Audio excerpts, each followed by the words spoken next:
With the interface abstraction created, it's time to move on to applying constructor injection. Constructor injection provides a way for dependencies to be passed into the class via its constructor, rather than the class creating instances of those dependencies itself. This example class depends on the SomeService type to perform its work. It's currently tightly coupled to that specific type and controls the creation of an instance.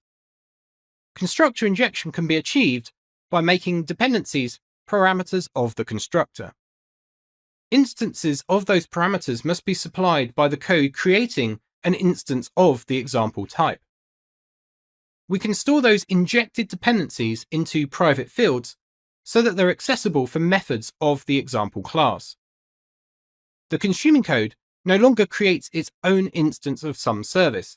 Instead, it uses the instance passed into and assigned by the constructor. This sets us up to implement a form of the inversion of control design principle, also abbreviated as IOC. IOC can take a few forms.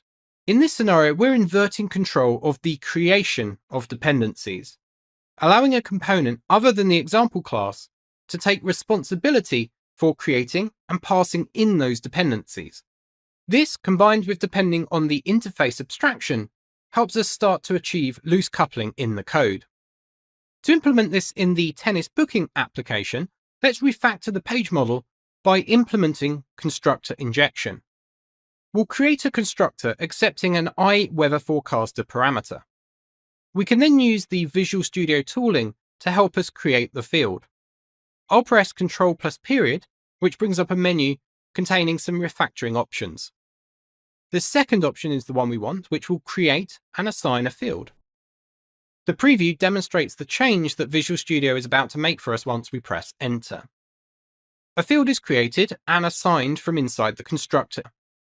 Using the read-only keyword here on the field is a good practice, as it prevents methods from accidentally assigning a different value for this dependency after the index model is instantiated.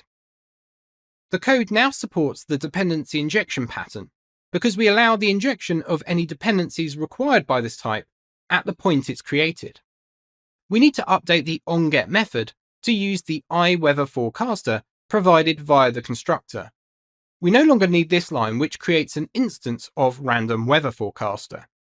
Instead, the code can access the iWeather forecaster instance stored on the private field and invoke the getCurrentWeatherAsync method that's defined on the interface. At this point, I'm going to run the application, but I'm expecting it to fail, as you'll soon see. As expected, an invalid operation exception has been thrown within the ASP.NET Core framework. The error message gives us a hint as to the cause of the problem.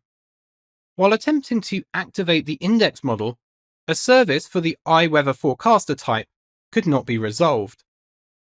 We've got this exception because we haven't configured the application so that the framework knows how to resolve this runtime dependency. This is a runtime exception and not something that causes a warning or an error at compile time. This is a common oversight, so don't feel bad if you see this occasionally when you're developing your applications. We need to complete the inversion of control here so that the framework can take responsibility for creating and injecting the required dependency.